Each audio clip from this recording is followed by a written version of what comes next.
Bridget McKenzie, the Nationals deputy leader, she's in a bit of froth and bubble. If you go to the front page of the Oz, the Age and the Sydney Morning Herald, she's under fire. The headline on the front page of the Oz is $100 million sport grants biased. Now, Nationals Deputy Leader Bridget McKenzie handed out $100 million in sports grants before last year's election without apparent legal authority, in a process that often ignored merit and favoured marginal coalition seats and those targeted by the government. In an explosive report, the Auditor-General Grant Hihar said the former Sports Minister ignored recommendations by government agency Sport Australia, on which applications to approve conducting a parallel process within her office. The splash head on the front of the Age is taxpayer cash used as election slush fund. The front page of the SMH, $100 million sports slush fund.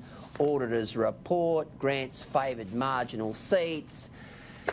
Ollie, are we surprised? I mean, you know, pork barrelling, for goodness sake, it's been going on since Adam was a boy. Yeah, that's it. She's not the first, she won't be the last, but this is a damning report from the Auditor-General saying that 41% of the projects that were awarded the funding were not actually recommended. So there are some very, very serious questions that Bridget McKenzie, now the former Sports Minister, needs to answer.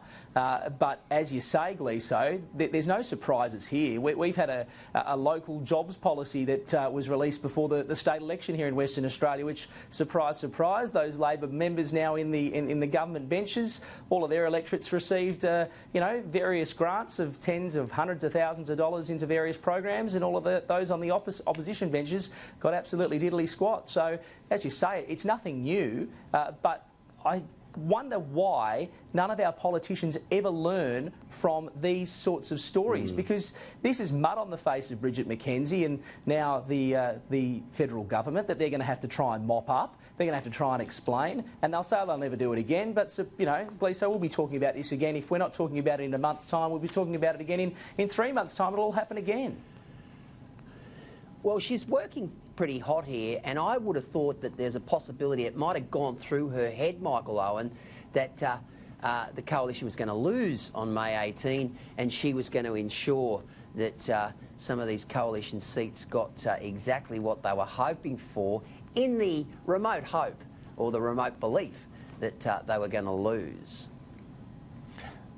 Yeah, well, look, I think it's almost a case of do anything you can to win, and there was a time when something like this would actually would result in a ministerial scalp. I mean, Ros Kelly, I think, the Labor sports minister, lost her job over a similar thing. So, look, perhaps people have just become so cynical with politics that they shrug their shoulders and say, well, this is to be expected. But look, it's a good story, and I think if it wasn't for the bushfire crisis, it would be a much bigger story. We'll see where it plays out over the next couple of weeks, but it might be something worth watching.